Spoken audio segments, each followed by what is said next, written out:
Welcome back to the podcast with your host, Samantha. And I'm Alexa. We're here to light up your life. On today's podcast episode, we have Baha Srour.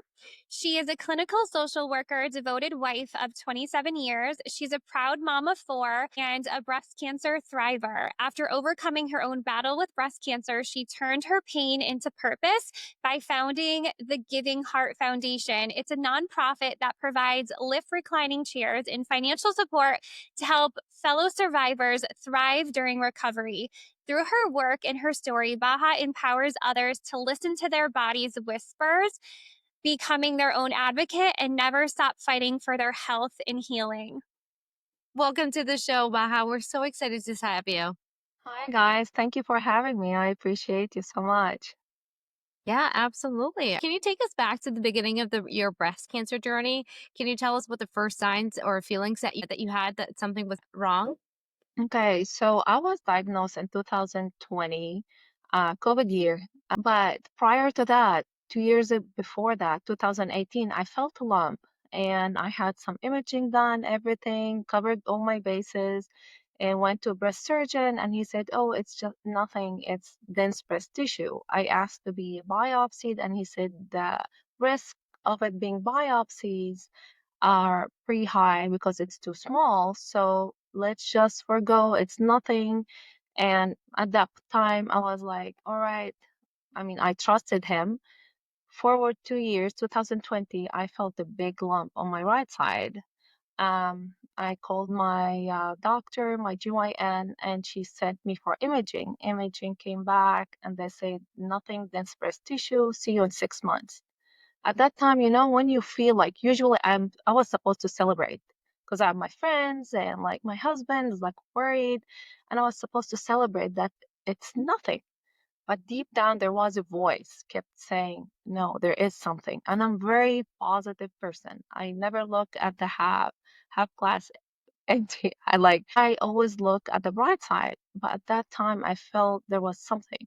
So I called my GYN. I said I want to be sent to breast cancer specialist. And she's like, no, you don't have to because your imaging came back negative. I said, listen, it's my money, it's my body. I want to see a breast surgeon. So she sent me to a breast surgeon. At that time, she felt like something in my lymph nodes. I said, all right, what's next? She said, we need to send you for more imaging. So they sent me for more imaging. The same radiologist who read my first report said, see you in 3 months. At that time, I knew like the whisper became so loud, it became more as a scream. It's like, no, you're your only advocate. My husband loves me the most, my friends, and they said, stop it. You're being like crazy. Just let it go. You're healthy. At that time, I remember it so clear. I sat on the table of that exam room and I said, I'm not leaving. I told the ultrasound lady, you can call security. I don't care. Whatever you do, I'm not leaving without a biopsy. And that's when they listened to me. They gave me a biopsy order. The next week, it came back. After I did the biopsy, came back positive. They actually called me on the phone. They asked, is Miss Srour there? I said, yes. She's like, want to tell you your results. You have invasive lobular intermediate carcinoma. And I speak 4 languages. That was my fifth language at that time because I had no idea what she meant.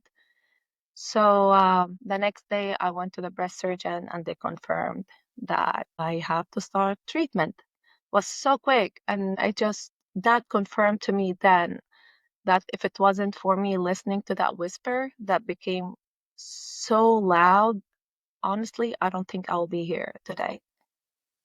I'm so glad that you listened to your own intuition and you were an advocate for your own health and wellness. And you spoke about listening to your body's whispers. What do you mean by that? And how can someone tune into those subtle signals in their own life? What I mean by that, sometimes you have a hunch, you feel something when everybody, the whole world tell you something about a specific person and you deep down know he or she is not the right person for you. Someone else may fall in love with them, but it's not your experience. For me, everything lined up, but then I had these like health issues that I shouldn't be experiencing because I was working out 5, 6 days a week. I eat really healthy, but why am I feeling tired most of the time? And I will go to my doctors. They diagnose me with hypothyroid. And then one of his assistants, his PA, said, well, you know what? Have you ever considered you have depression? I was like, well, I'm a clinical social worker. I know what depression feels like. That's not depression. I'm feeling something physical. And then seeing that lump, just because it didn't show on the imaging didn't mean that my whisper wasn't like valid.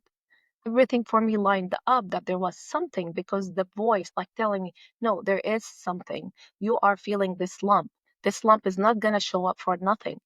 And come to realize that this cancer I had was very difficult to detect on imaging. The only way you can detect it is through a biopsy or MRI. And insurance doesn't cover your MRI and they don't give you the option. And I never thought of MRI as like a substitute for ultrasound or mammogram. So, kind of being my only advocate and seeing all these signs and not letting go of that kept me alive because I knew there's more. It doesn't make sense. Like all the symptoms and the lump, they didn't add up that there was nothing. Yeah, absolutely. I think women are great at having this intuition, and it's so important to listen to that and to trust it, right? But what point did you realize that you had to become your own advocate? Once I was referred for my second ultrasound, a mammogram, I figured out, you know what? That's my second line or third line because I had previous ultrasound and mammogram in January. So that was May. 4 months later, that was my third imaging. And I said, this is it. If they're not going to listen to me, I mean, I don't know who's going to listen to me. So that's why I kept pushing because that was my third and final line. Because they told me first time come back in 6 months. 6 months, I already finished chemo. I did 18 rounds of chemo and I did double mastectomy reconstruction and I was about to start my radiation. So all this time, the 6 months they told me to wait, I already finished all these treatments and was already in my lymph nodes. I was stage 3. So yeah, I mean, and that cancer was pretty aggressive, very slow to detect, but once it's started growing, it's pretty aggressive. So that's when I said, yeah, I mean, I'm gonna push for it. Even if I was wrong, the chances of me being wrong better than me dying.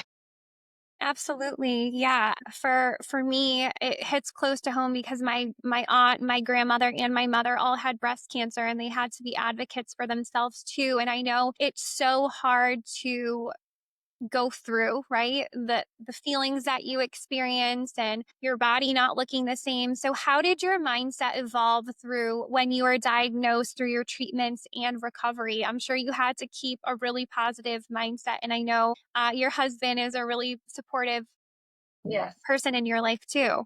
Big time. So the first 2 weeks, I'm not gonna lie to you, I cried for 2 weeks because it felt surreal. Like I will wake up and I have to think, do I have I have cancer. Me? Yes. And I'll go sleep. It's in the back of my head, but it felt like it was a dream. And you wake up in the morning and it's not a dream. It's your new reality. So to focus on the positive and always in the back of my mind was I'm gonna make it. Not for 1 second. I have 4 kids, and not for 1 second I entertained the idea of I'm not gonna be alive. Not 1 second. The death never crossed my mind. I just focused on the positive, and I surrounded myself with positive people. I was so lucky, and I'm still so lucky to have my tribe. We call ourselves the elephant tribe. There are 15 of us, and they were my pillow to cry on every day, and they were my people to laugh with. Just they were my big support. And I reminded myself there's so many other people around me that they were looking at me, other women. Is like, how is Baha gonna do it? And I wanted to be a good example for them.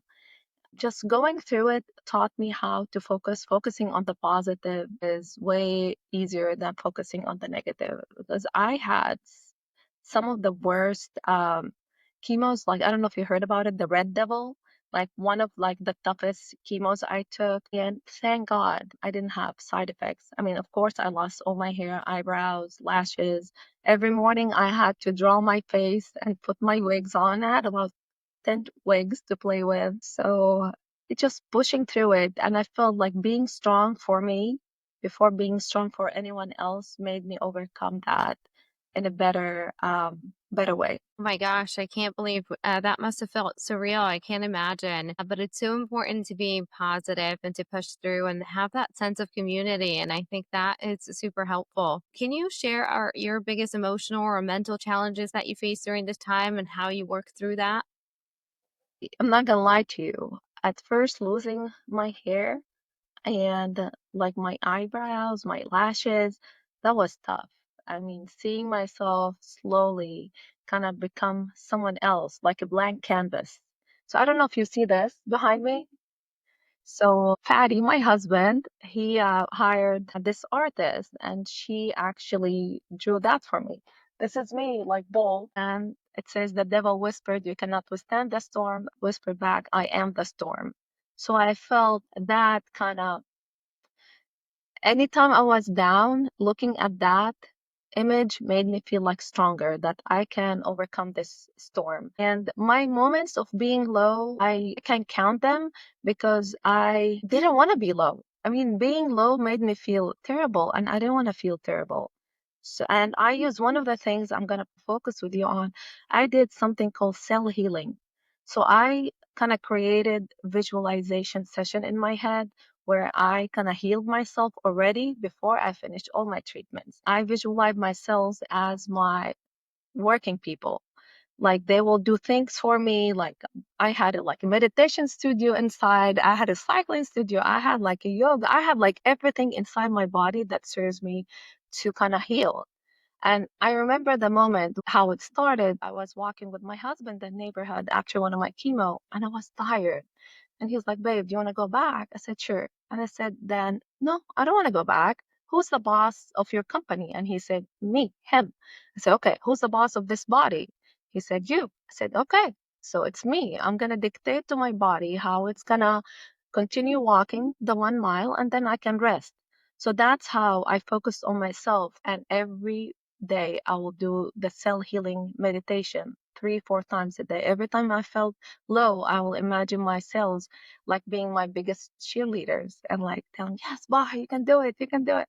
I mean, it might be funny for other people to hear me saying this, but that until today, anytime I feel low or I still do my cell healing every single day.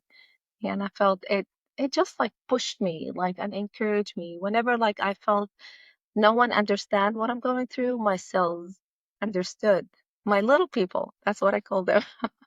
I think that's beautiful. Yes, your mind is so powerful and it dictates your own reality. I'm not sure if you heard of the documentary called Heal, but Dr. Joe Dispenza's in there and he healed himself. The doctors said that he would never be able to walk again and he'll be paralyzed. And with the power of his mind, he was able to transform his life just like you did. I think visualization is so, so powerful and it is a healing tool. I'm just glad you were able to use that to help you get better. As a wife and as a mother of four, how did you balance taking care of your family while still showing up for you and what you had to go through? Well, having a husband like mine is a blessing from the sky because he took so much where I didn't have to worry. He was my anchor throughout the whole treatment. And then my friends, I mean, being there, knowing that I have people who care about me, that they will pick up my son, pick up my kids, take them to practices, check on me, started a meal plan for me. So that like having a strong community around you, it makes a big difference, especially for me that I don't have family here. So they are my family. And so that's how I overcame that. And of course, I mean, there's some instances where I felt, oh, I missed the track meet for my son, and that hurt. But then I get a picture from another mom with my son running with his team, and that elevated my spirit. So these moments where I felt thankful for them to pick up when I couldn't be there. It's beautiful. And I think it's important to have that sense of community and have people who you love and love you and will support and show up for you. I think we know the answer, but can you share with us what inspired you to create the Giving Hearts Foundation? The Giving Heart was created, the idea in my oncologist's office, and he got upset with me. I told him I was share like I love my oncologist, one of the best people you could ever have as a doctor, and that makes a big difference when you have a doctor that can listen to you and can remember your kids' names and ask me, "How is Joseph? How is Jolene? How is Julian? How is John? Are you still married, you and Fatty?" I said, "Yes." Why?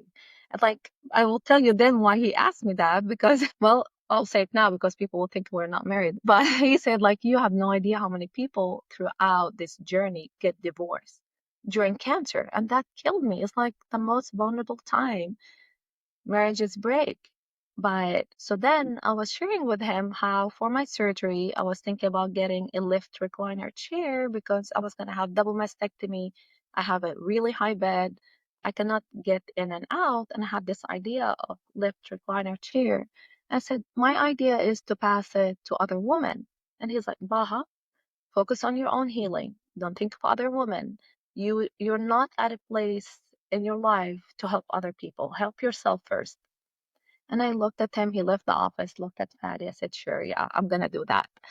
So he left, and still in the back of my head. And when I had my double mastectomy, my best friend mom was diagnosed with breast cancer.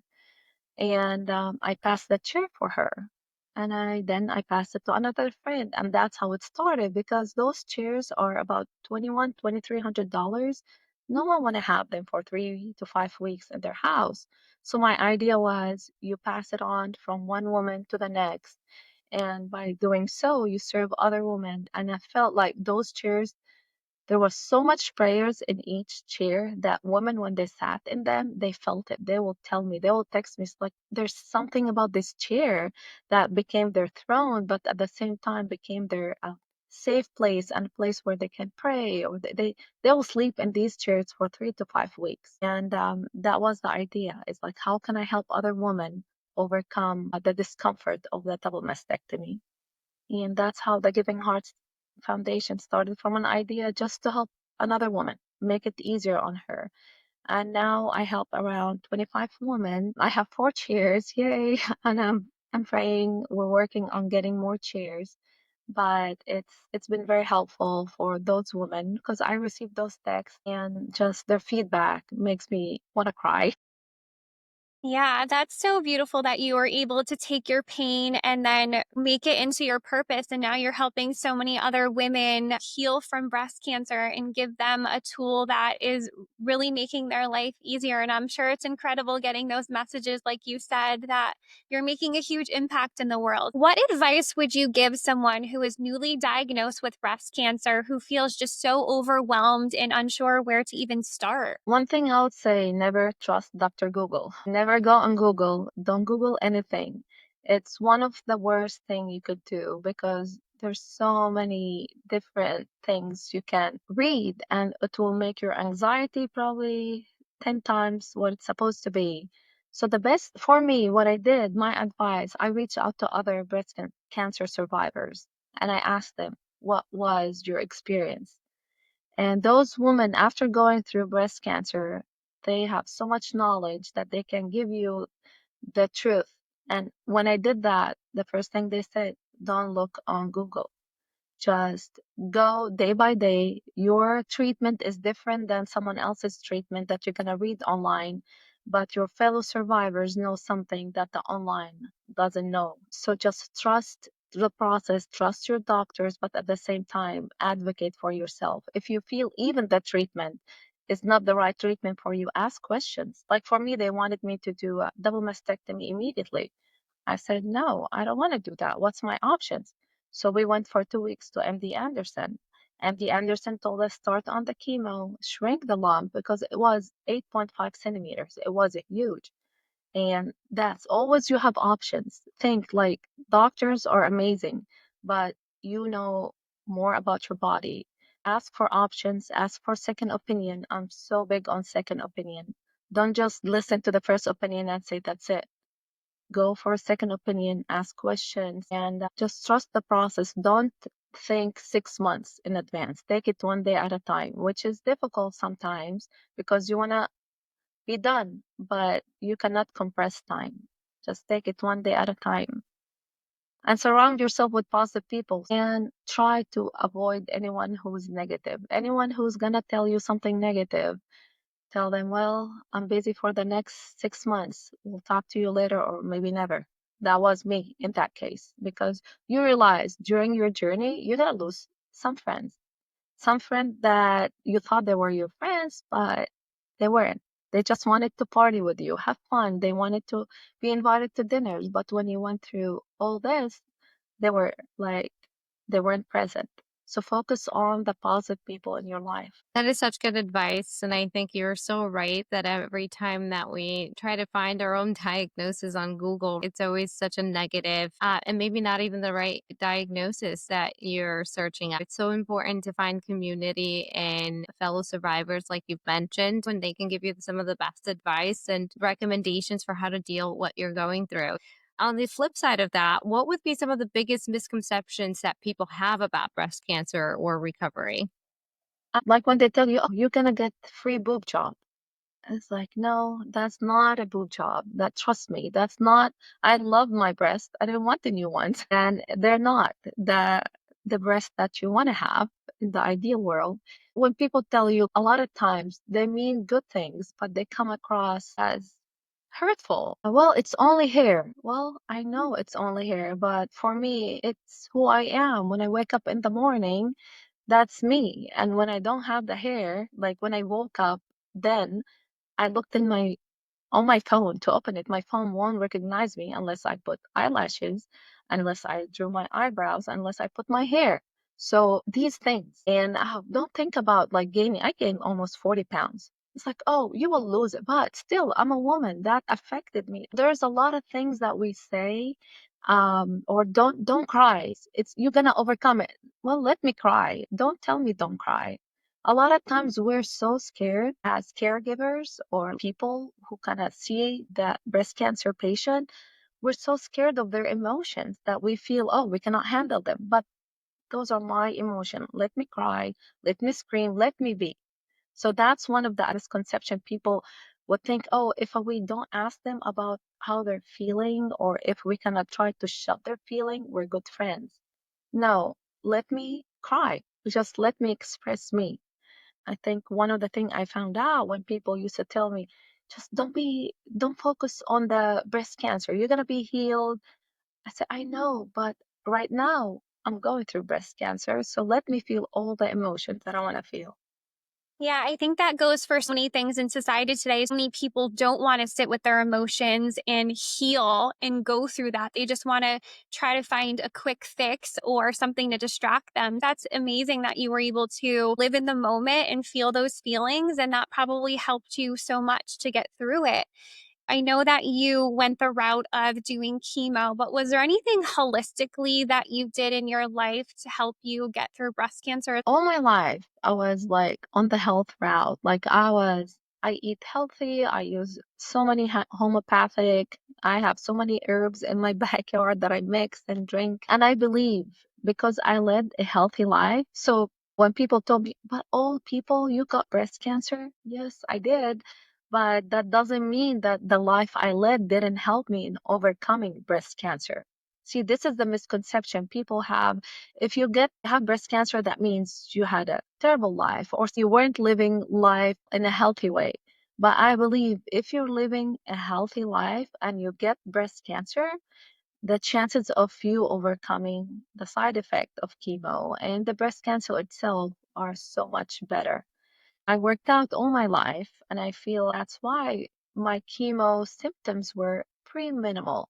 I had some, don't understand me wrong, I had some symptoms where I feel like the whole room is spinning and all the nausea, but it was pretty tolerable compared to other people who didn't lead a healthy life, and chemo was really tough on them. So being healthy, focusing healthy physically and mentally. Those two, I mean, I remember I changed my life when I turned 40 more on the positive side. I went to Tony Robbins. Date with Destiny, and that was a turning point for me where I started focusing on me first and not on my husband or kids. I took care of me first, and then when my glass was full, I was able to pour into my husband and kids. So my priority in life, God, me, my husband, and kids. Because if I'm not a happy wife, the kids are going to be miserable. If I don't have a strong relationship with God, I'm not going to have a strong relationship with my husband. So prioritizing your relationship in life make you a better person and make you also a more loving person for yourself. Yeah, that is amazing advice. And I think I couldn't agree more that you can't pour from an empty cup, right? You need to make sure that you're taking care of yourself, your mental health, as well as your physical health. And I've heard it before as well, where people say, I was living such a healthy life and all of this for what? I still have cancer. But you're right. You don't know how much worse it could have been if you weren't taking care of your body and your mental health, because the two go so closely together in that pair. So, Definitely. from your experience with cancer, how has that shaped your outlook on life, on family, and the purpose that you have for yourself today? It led me to be even more positive and want to help people because I feel I have a calling on my life. I'm great that God chose me, not my sister, because He knew I can handle this better than my sister. I need to help. There are more women need to be helped, and I need to be an advocate. At a stage in my life, I'm so happy that this happened to me because I can save so many other people's life and I can add to their life. So I'm just thankful, honestly. I don't know how else to say it, but it's a time that made me like cherish life more, even. It didn't change me as a person, it added to me. Yeah, and that's so beautiful. Yeah, I think it goes to show the women that you helped through your mission and your foundation, and even your children, that they can get through those struggles and they can look at it with such a positive mindset. And I do want to say that, I met you in Texas when I was there last week, and it was amazing. You had your two boys come with you and your husband to the Rainmaker event, and they were up on stage. They were so confident. So, because you are such a powerful mother and you live in that positive mindset, you're affecting so many people around you. So, looking back on your journey, what would you say you're most proud of, both personally in your healing journey and then the work that you're doing with your foundation? The most proud moment, to be honest with you, when my son read to me his application for who is his role model, and he put me and my husband.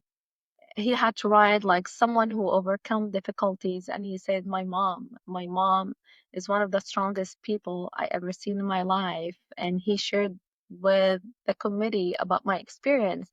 And there's no amount of money, no amount of accomplishment I think can equal to that when your son reads it. And then, I mean, he's proud to have a mom that is strong. And I knew my kids loved me and are proud of me, but I never knew the magnitude, the way he thought about me. That was my most proudest moment of when he read it to me, when he read his essay to me.